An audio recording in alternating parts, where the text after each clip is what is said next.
बच्चों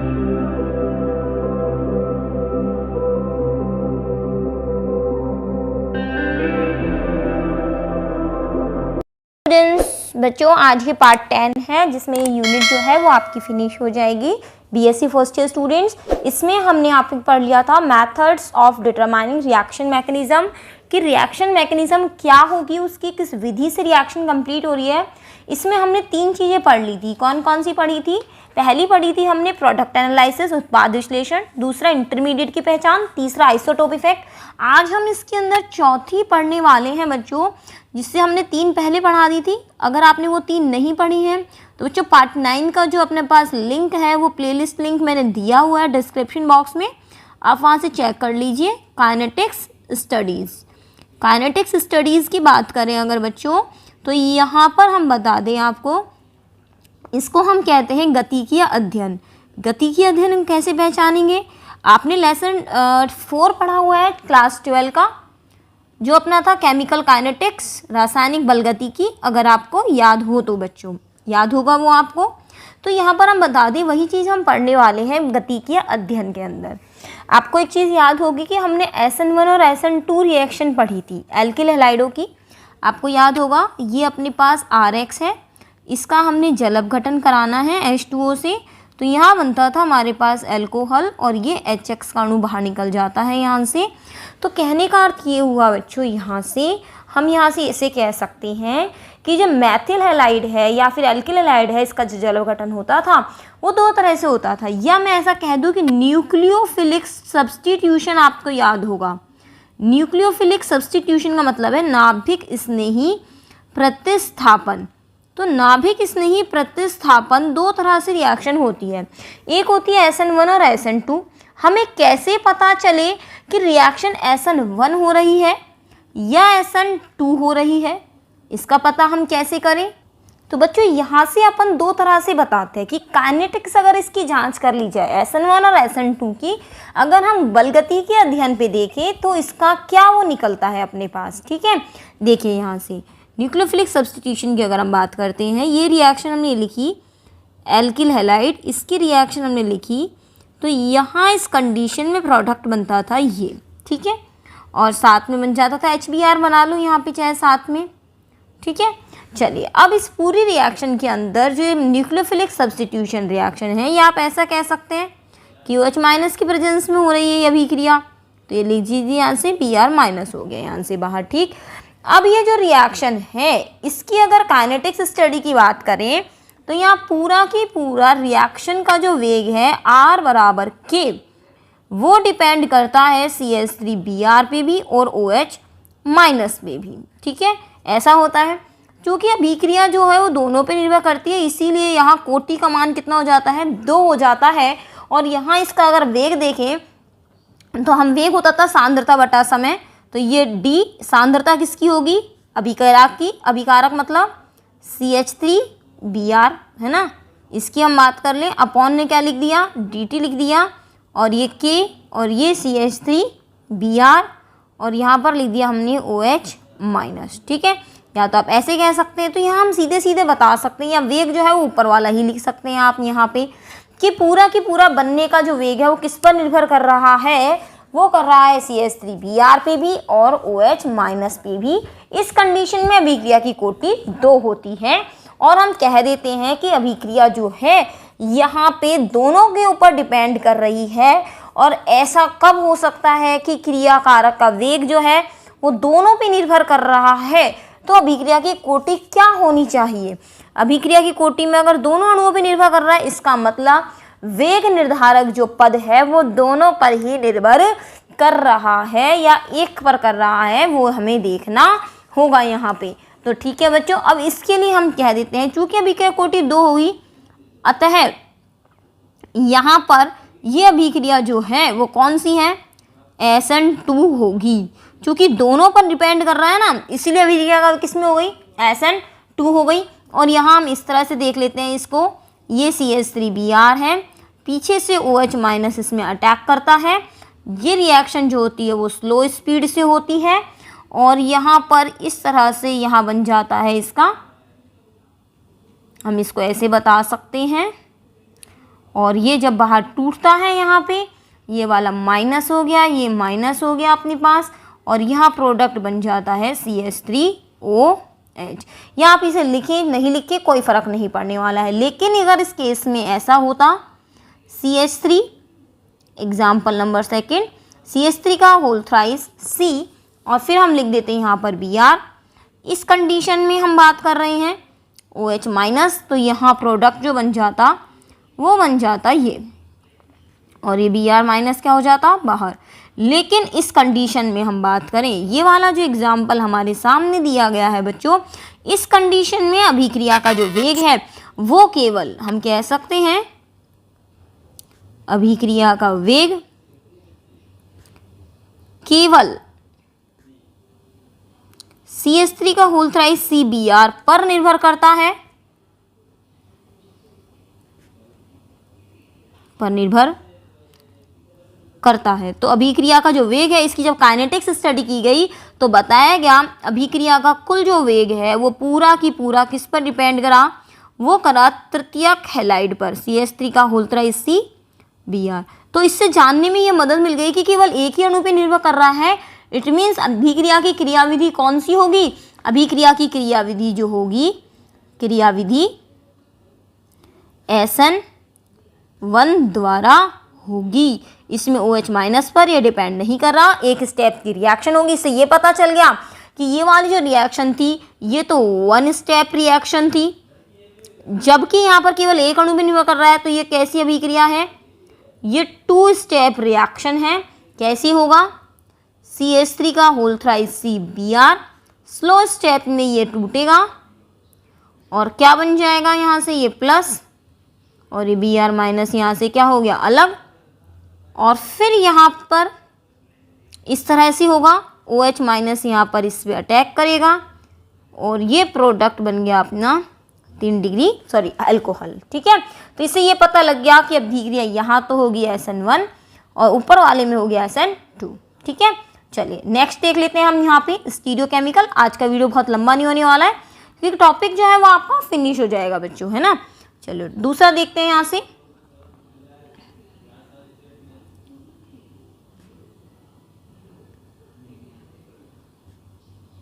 stereochemical studies मतलब त्रिविम रसायन अध्ययन। इसको ढंग से समझिएगा बच्चों, है ना। और लास्ट में हम ये डिसाइड अपन टॉपिक के बारे में अध्ययन अपने डिस्कस कर लेंगे कि एग्जाम में कौन कौन से आते हैं। अगर आपने बीएससी की पढ़ाई में शुरुआत से लग गए हैं बच्चों तो ये वेल एंड गुड होगा, क्योंकि अब अगली साल जो सरकार है वो एग्जाम स्किप नहीं करने वाली है। और एग्जाम स्किप होते हैं नहीं होते हैं, लेकिन स्टडी तो होनी चाहिए ना पूरी, बिना स्टडी की तो कुछ है भी नहीं अपना। अब हमने यहाँ पर पढ़ लिया कि एक SN1 रिएक्शन होती है और एक SN2 रिएक्शन होती है। लेकिन बच्चों एक SN1 रिएक्शन में जो होता है वो होता है इन्वर्जन। इन्वर्जन का मतलब यहाँ तो होता है रेसिमाइजेशन।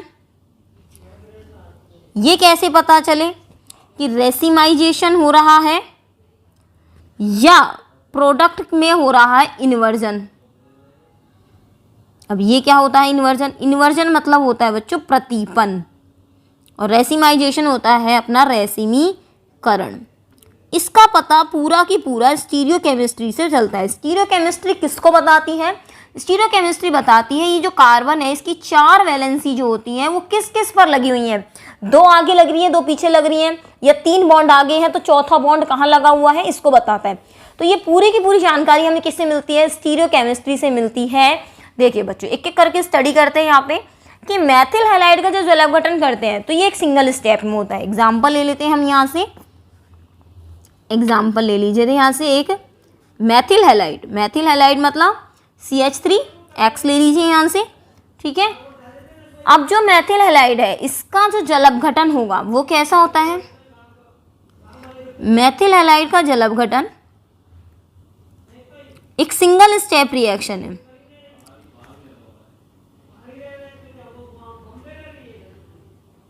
कैसी रिएक्शन है, सिंगल स्टेप है। जबकि जो अगर यही चीज़ हम किसका कहें, टर्शरी ब्यूटिल हैलाइड का कहें, या फिर हम कह दें इसका कह दें का जलावघटन एक 2 स्टेप रिएक्शन है, मतलब 2 पदों में होती है ये वाली रिएक्शन। तो इसका पता हम कैसे करें बच्चों, है ना। तो मेथिल हैलाइड के हाइड्रोजन परमाणुओं को अगर हम क्या कर दें, यहाँ से अगर हमें स्टीरियोकेमिस्ट्री देखनी है तो हम इस कार्बन को कायरल कर देंगे। कायरल का मतलब क्या हो गया, हम इसको चारों संयोजकताएं इसकी क्या कर देंगे, अलग अलग कर देंगे। उसके बाद हम आसानी से इसको देख पाते हैं, इसके स्टीरियोकेमिस्ट्री को। देखें यहाँ से ये कार्बन, अगर हम मेथिल लिखते हैं तो इसका मतलब ये हुआ, हैलाइड मतलब Br ले लिया, लेकिन मैंने क्या करा, इस हाइड्रोजन को तो किससे हटा दिया, ड्यूटीरियम से, और ये वाला हाइड्रोजन लिख लिया हमने फ्लोरीन से। ठीक है, अब इसके बाद हमको करना क्या है यहाँ पे बच्चों, इसको तो ले लो वेज पे। वेज का मतलब आप पढ़ के आ चुके हैं, क्योंकि आप 12th क्लास में स्टीरियोकेमिस्ट्री चैप्टर जो है वो 16 चैप्टर पढ़ चुके हैं। और ये अपना फ्लोरीन ले लिया इसने, ठीक है, पीछे की तरफ। अब यहाँ पे अटैक कराया किसका, OH माइनस का। किस पे कराया, कार्बन पे कराया। किस पे अटैक करा दिया बच्चों, कार्बन पे अटैक करा दिया। अब आगे होगा क्या, ये वाला जो स्टेप होगा वो कैसा होगा बच्चों, स्लो स्टेप होगा। जैसे ही होगा ऐसे, तो कार्बन से पीछे OH तो जुड़ेगा और Br क्या होगा, यहाँ से आगे से हटेगा, और ये वाली जो चीज़ होगी, ये H, ये D और ये F। क्योंकि ये कार्बन की 5 संयोजकताएं यहाँ पर हो गई, तो इसको हम क्या कहेंगे, ट्रांजिशन स्टेट, मतलब इसको हम कहेंगे संक्रमण अवस्था। संक्रमण अवस्था जिसमें OH पे भी माइनस और Br पे भी माइनस और कार्बन पे प्लस। ठीक है, अब आगे होगा क्या, यहाँ पे इस कंडीशन में यहाँ पर आप देखेंगे, जब ये OH यहाँ से जुड़ेगा तो ये OH तो यहाँ से जुड़ गया, Br जो होगा वो हट जाएगा, और जो बाकी सारी जो होंगे ये H,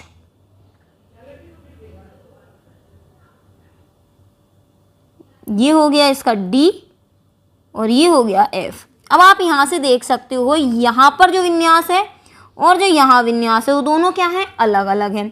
तो इसको हम कहते हैं प्रतीपन, या इसका नाम होता है वाल्डन प्रतीपन। वाल्डन प्रतीपन का मतलब क्या होता है, विन्यास का पूरी तरह से उलट जाना। विन्यास का पूरी तरह से उलट जाना मतलब बिल्कुल उल्टा हो जाना। तो स्टूडेंट्स, इससे ये हमें पता चल गया कि यहाँ पर जो SN1 जो रिएक्शन होती है, सॉरी SN2 जो रिएक्शन है, जो सिंगल स्टेप में होती है, स्टीरियोकेमिस्ट्री से ही हमें पता लगा कि यहाँ पर जो अपना कॉन्फ़िगरेशन था वो यहाँ पर इसका चेंज हो गया। आपको ध्यान होगा, ऐसा हमने D और L पढ़ा था। यहाँ पर इस कॉन्फ़िगरेशन को R और S कॉन्फ़िगरेशन कहते हैं, कि जैसा कॉन्फ़िगरेशन शुरू में था बिल्कुल उसका बिल्कुल जस्ट उल्टा हो गया। ये कॉन्फ़िगरेशन की जानकारी सिर्फ हमको किससे मिलती है, स्टीरियोकेमिस्ट्री से मिलती है। जबकि इसके ऑल्टरनेट पे अगर हम चलें, एग्जाम्पल नंबर 2 की अब अगर हम बात करें, तो वो होता है अपना टर्शियरी ब्यूटिल हैलाइड। ठीक है, तो ये हो गया CH3 का होल थ्राइस CBr, और इसमें हमें अटैक कराना है किसका, OH माइनस का। तो यहाँ पे प्रोडक्ट अपना जो बनेगा वो क्या बनेगा, ये बनेगा। ठीक है, अब इसको हम कैसे कराएं, अगर यहाँ भी इन्वर्जन हो जाता कॉन्फ़िगरेशन का, तो हम कह देते कि यहाँ पर भी कुछ ऐसी ही रिएक्शन हुई है कि बैक अटैक हुआ है, लेकिन यहाँ बैक अटैक नहीं होता है। इसको भी हम उसी तरह से लेते हैं। देखिए यहाँ पे ये CH3 कर दिया, इसको हम कायरल कार्बन बना रहे, चारों संयोजकता बिल्कुल अलग रखेंगे। ये CH2 हमने इसकी एक H को किससे लिख दिया, ड्यूटीरियम से, CH3 होता है। और तीसरा हमने क्या लिख दिया बच्चों, यहाँ पर इसका, यहाँ पर हमने लिख लिया CH2OH, और ये हो गया इसका Br। आप चाहें तो इसको ऐसा लिख सकते हैं, यहाँ से इसको वेज बना सकते हैं। हमने चारों अलग अलग लिए हैं ताकि रिएक्शन में अपने को स्टीरियो में आसानी हो जाए, कायरल कार्बन ये रिएक्शन दे सके। अब यहाँ पर ये 3 डिग्री होने की वजह से बच्चों होता क्या है, 3 डिग्री होने की वजह से यहाँ से ये Br जो होता है वो अलग हो जाता है, और यहाँ पर अलग हो जाने से यहाँ क्या बनेगा, ये CH3, ये CH2D और ये CH2OH। इट मीन्स ये प्लेनर में चेंज हो जाता है, मतलब ये कार्बोकैटायन में चेंज जाता है, प्लेनर एंटिटी में चेंज हो जाता है यहाँ पर ये। और इसके बाद यहाँ पर जो हमें रिजल्ट मिलता है, अगर यहाँ पर भी कुछ ऐसा रिजल्ट मिलता, यहाँ पीछे OH जुड़ जाता, तो हम क्या कह देते कि इसके अंदर भी इन्वर्जन हुआ, लेकिन इसमें इन्वर्जन नहीं होता है। अब आगे क्या है बच्चों, इसका हम आगे का रिएक्शन यहाँ लिख रहे हैं। यहाँ पे आगे ये देख लीजिए, इस कंडीशन में ये प्लेनर हो गया, तो यहाँ कंडीशन हुई क्या, यहाँ पर इस पे क्या आ गया, प्लस। अब ये जो न्यूक्लियोफाइल है ये यहाँ से भी अटैक कर सकता है और यहाँ से भी अटैक कर सकता है। क्यों कर सकता है? क्योंकि ये प्लेनर है। प्लेनर मतलब तल के अंदर है, ये समतल है। समतल होने की वजह से अटैक दूसरी साइड से भी किया जा सकता है। इसको ए मान लीजिए, इसको बी मान लीजिए, इसको पोजीशन ए, इसको पोजीशन बी मान लीजिए। और यहाँ पर हम लिख देते हैं ये वाली चीज़ कि अगर ए साइड से यहाँ पर होता है तो OH इधर साइड जुड़ता है और यहाँ CH3, ये CH2 D और ये हो गया यहाँ पे CH2OH। लेकिन ऐसा ना हो कि ये बी साइड से होता है। यहाँ पे ये देखिए, यहाँ पर इधर साइड से होगा तो ये OH यहाँ जुड़ जाएगा और ये बाकी सारी चीज़ें इस तरह से हो जाएंगी यहाँ पर CH2D और ये हो गया बच्चों CH2OH। अब इसके अंदर बच्चों आप एक चीज़ देख पा रहे होंगे, यहाँ पे वो क्या देख पा रहे हैं आप यहाँ से कि यहाँ पर तो OH इस साइड जुड़ा और यहाँ पर इस साइड। इसका मतलब जो दोनों में जो कंडीशन है, ये वाला A और ये वाला जो B प्रोडक्ट हमारे पास बना है, इसको यहाँ पर ऐसा मान लो, इसको तो कर लो A पोजीशन और इसको कर लो B पोजीशन अपनी, है ना। अब यहाँ पर हम कह रहे हैं ये जो प्रोडक्ट A बना है और ये जो प्रोडक्ट B बना है, इन दोनों का जो अपने पास इन्वर्स कॉन्फ़िगरेशन है वो बिल्कुल अलग अलग है। इसका कहाँ पर है OH, यहाँ पर है लेफ्ट साइड में और यहाँ पर कौन सा है बच्चों, राइट साइड में। अगर दोनों तरह के प्रोडक्ट यहाँ 50-50% मिलते हैं तो इसको हम क्या कहते हैं, मिलाकर इसको हम कहते हैं बच्चों रेसिमीकरण, रेसिमाइजेशन, जो कि SN2 में नहीं होता है। ये केवल किसके अंदर हुआ, ये हुआ SN1 में। तो अगर यहाँ पर हमें रेसिमाइजेशन मिलता है तो हम कह देते हैं कि रिएक्शन की जो मैकेनिज्म है वो क्या हुई है, SN1 से हुई है। लेकिन हमें एक ही प्रोडक्ट मिलता है और वो भी इन्वर्जन के साथ मिलता है तो हम कह देते हैं कि यहाँ पर जो रिएक्शन की जो मैकेनिज्म है वो कौन सी फॉलो हो रही है बच्चों, वो हो रही है SN2। तो SN1 हो रही है, SN2 इसका पता किससे चला, इसके मिलने वाली प्रोडक्ट से। अगर रेसिमाइजेशन वाली प्रोडक्ट मिलते हैं तो SN1 हुई है, और अगर हमें मिलता है इन्वर्जन वाला तो इसका मतलब SN2 हुई है वहाँ से। ठीक है, तो समझ में आ गया आपको। ये क्यों बनाया था बच्चों आपने, चारों क्यों ली, इसको हमने बना दी बच्चों असममित प्रकृति का। असममित बनाने से हुआ क्या, यहाँ पे ये कार्बन कायरल हो गया और रिएक्शन आसानी से यहाँ फॉलो हो गई। ठीक है, चलिए अब बात कर लेते हैं कि इस यूनिट से एग्जाम में क्वेश्चन कैसे कैसे बनते हैं। बच्चों यहाँ से 2 क्वेश्चन बनेंगे जो आपको एग्जाम में करने होंगे। अगर आपका सेमेस्टर सिस्टम नहीं है, पूरी साल का एक ही पेपर होता है ऑर्गेनिक केमिस्ट्री का, तो आपका कैसे बनेगा, यूनिट 1 से आपके 2 क्वेश्चन बनेंगे, जिसके अंदर अथवा का क्वेश्चन आएगा आपके पास, जो पहला क्वेश्चन बनेगा और दूसरा क्वेश्चन। इस यूनिट को 2 पार्ट से बांट लीजिए। अब इसके अंदर आपको क्या क्या पूछा जा सकता है, जैसे पहला क्वेश्चन बन गया फॉर्मल चार्ज पूछ लिया, एक आपको शॉर्ट नोट दे दिया कि कार्बोकैटायन, कार्बीन, नाइट्रीन या इलेक्ट्रॉन इसने ही नाभिक स्नेह छाटनी बोल दिया, और दूसरा क्वेश्चन कह दिया कि इसमें से आपको प्रोडक्ट एनालिसिस और दूसरी आपको यहाँ से इंटरमीडिएट की पहचान करने वाली 2 विधियों का वर्णन कीजिए। ठीक है, तो इस तरह से 2 क्वेश्चन बन जाते हैं, कोई एक आपको अटेंड करना होता है। बच्चे क्या करते हैं, चैप्टर को आधा आधा कर लेते हैं कि आधा चैप्टर आसानी से कर लेते हैं, आधे में से तो एक मिल ही जाएगा अपने को। ठीक है, लेकिन अगर आपका सेमेस्टर सिस्टम है, आधा आधा हो रहा है, तो फिर हिसाब से आपको पूरा ही पढ़ लेना चाहिए चैप्टर, आपको इस तरह से चॉइस नहीं रखनी चाहिए। चलिए बच्चों, अब यहाँ पर ये चैप्टर फिनिश हो जाता है आपका 10 पार्ट में, यूनिट 1 खत्म हो चुकी है आपकी। अब अपन कल स्टार्ट करेंगे बच्चों नेक्स्ट चैप्टर, देखते हैं कौन सा स्टार्ट करते हैं। अब हमारे साथ बने रहिएगा बच्चों। आप डिस्क्रिप्शन बॉक्स जरूर खोल के देखिएगा, उसके अंदर यूजफुल इन्फॉर्मेशन आपके लिए, व्हाट्सएप ग्रुप की लिंक है आपके पास और टेलीग्राम लिंक है, बहुत सारी चीज़ें मैंने दे रखी हैं, नोट्स वगैरह काफ़ी चीज़ें हैं, उनको आप देख लीजिएगा। थैंक यू स्टूडेंट्स, मिलते हैं नेक्स्ट क्लास में, तब तक के लिए धन्यवाद। शेयर करना नहीं भूलिएगा अपने आगे साथियों के साथ। Thank you, bye bye.